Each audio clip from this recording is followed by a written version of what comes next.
Hello, boys and girls. So, today we're going to be talking about the Starry Night.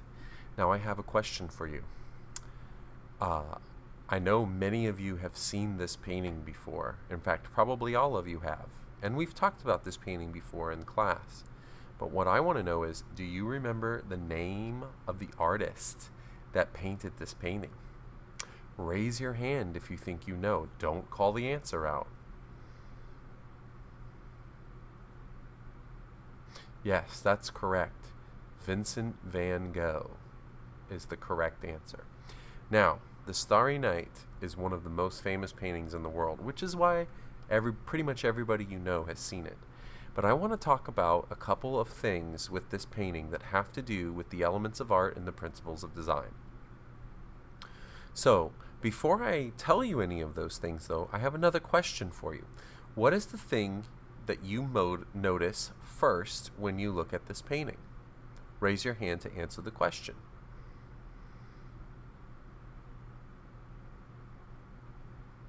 Okay, well, all of those things are very interesting.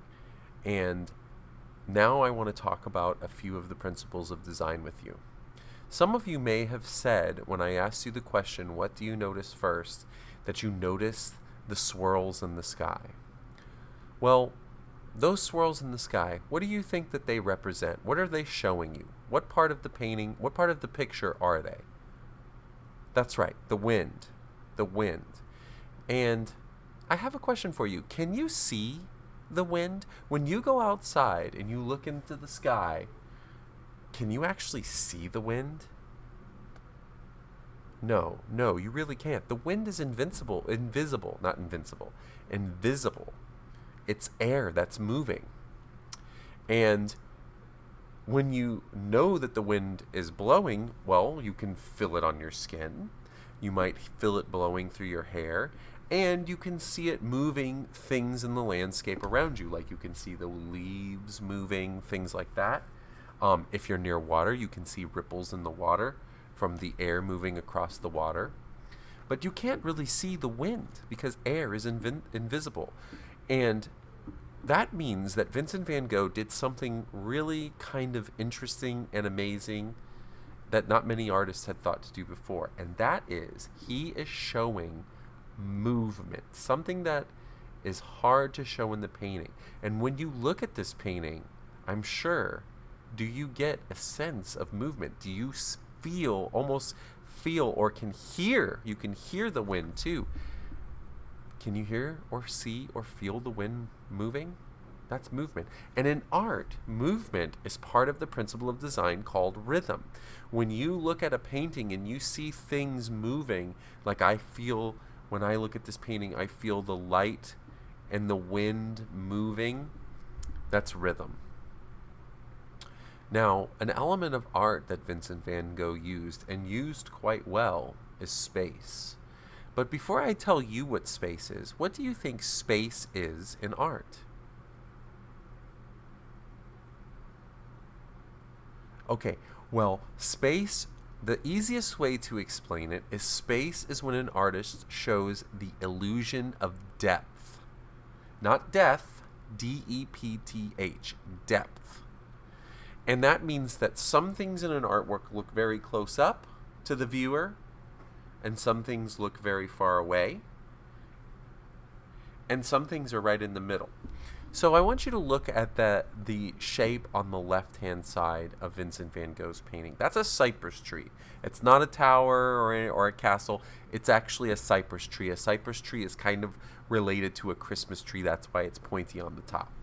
So the cypress tree is very close to us as a viewer. It's in the part of the painting that we call the foreground. Foreground means the things that are the closest to the viewer. Now look at the moon and stars and the mountains far off in the distance. Those are the things that are the closest from us. And in art, when we talk about that, we talk about the background. So things that are the farthest away from the viewer are going to be in the background. Now look at the village. There's a little church down there. There's some houses. You can see there are lights turned on inside the houses because it's nighttime. There's a forest surrounding the village, and there's some land that maybe is a farmland. Maybe some of these people have farms. All of those things, they're not very close up to us, but they're not also very far away. They're right in the middle. That's called the middle ground. So, and that's space, when an artist shows the illusion of depth. And boys and girls, I assure you, that painting is flat.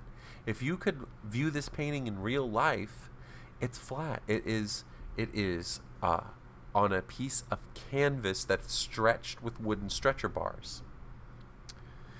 Now, the last thing that I want to talk about in this painting is the color and line. Now, the color that you notice the most is what? Raise your hand to answer.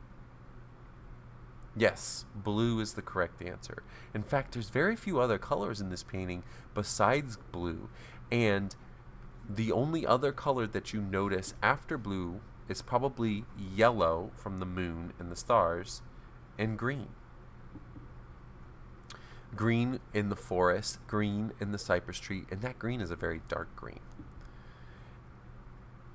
And line, I want to talk about line. So if we go back to the wind that's in the sky, that swirling shape that you see up in the air, that's all made with individual brush strokes. In fact, you can almost see every single brush stroke that Vincent van Gogh used to make this painting. All right, boys and girls, we are going to make our own Starry Night painting on the iPads using an app called Brushes Redux. So the next video that you watch is going to be a step-by-step video on how to use Brushes Redux to create your own Starry Night. Bye-bye.